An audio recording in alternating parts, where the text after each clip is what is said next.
फागुन महीनम मेला भराते पंचमी छठ यौ साते के। फागुन महीनम मेला भराते गिरपुर सत धामे के।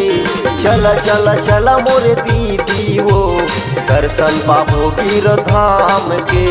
चल चल चल मोर भैया गा दर्शन पाबो गुरु नाम के। फागुन महीनम मेला भराते पंचमी छठ यौ साते के।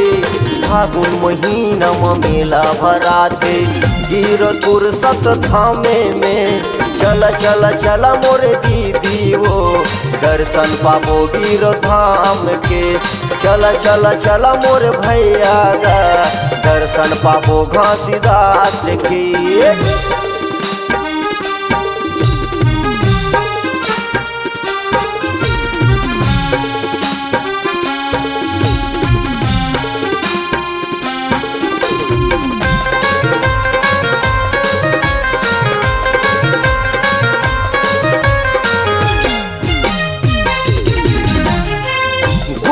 घासी बाबा जे घर महिमा बड़े भारी है।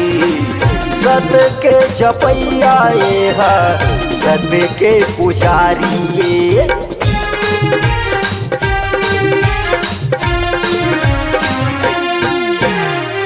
गुरु घासी बाबा जे घर महिमा बड़े भारी है। सत के जपैया है सत के पुजारी। गिरौदपुरी की जय हो गुरु घासीदास बाबा के जय हो।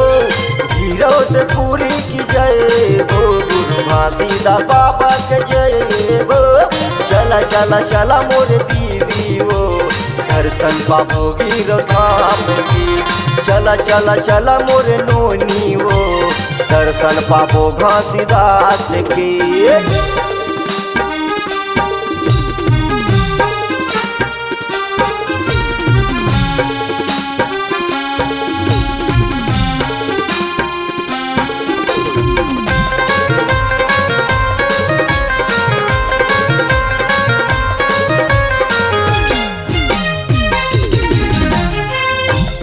धौरा पेड़ जीवा मुनीला रमाए।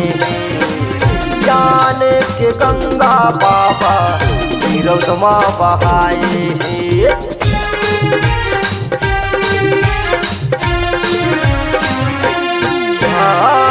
छाता पहाड़ में बाबा मुनीला रमाए।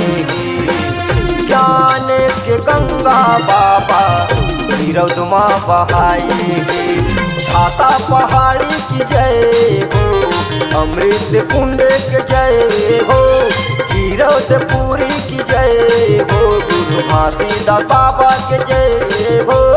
चला चला चला मोर दीदी वो दर्शन पाबो गिर धाम की। चला चला चला मोर भैया गा दर्शन पाबो बाबा नाम की।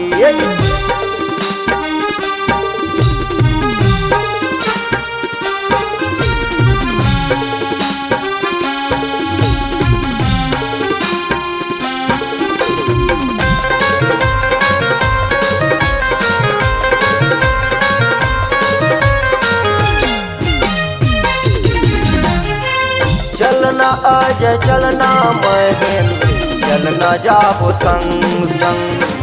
बाबा के दर्शन पाके जीवन हो ही धन धन।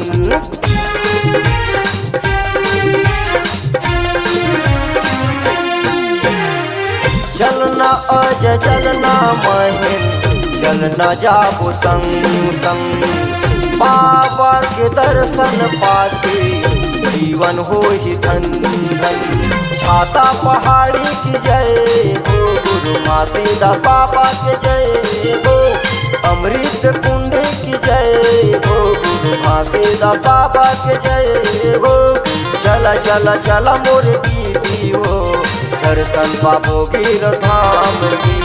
चला चला चला मोर भैया गा दर्शन पाबो घासीदास की।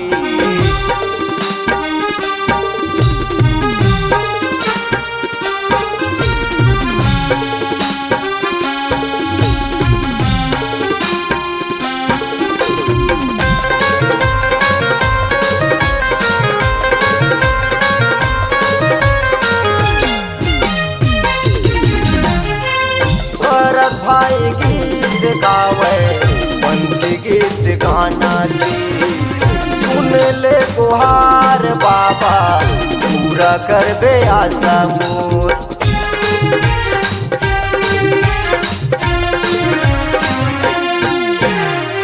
भरत भाई गीत गावे पंथी गीत गाना की सुन ले गुहार बाबा पूरा करबे आशा मोर।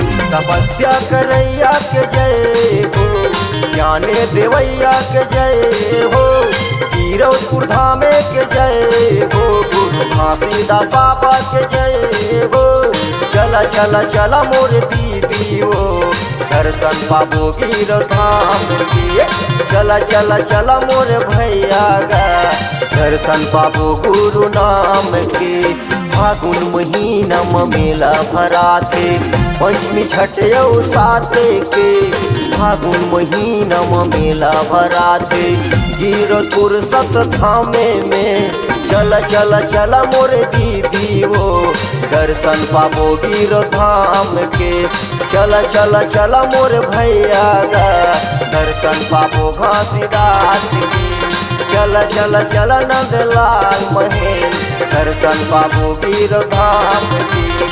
चला चला चला नंदलाल सुखू दर्शन पाबो गिरौत धाम की।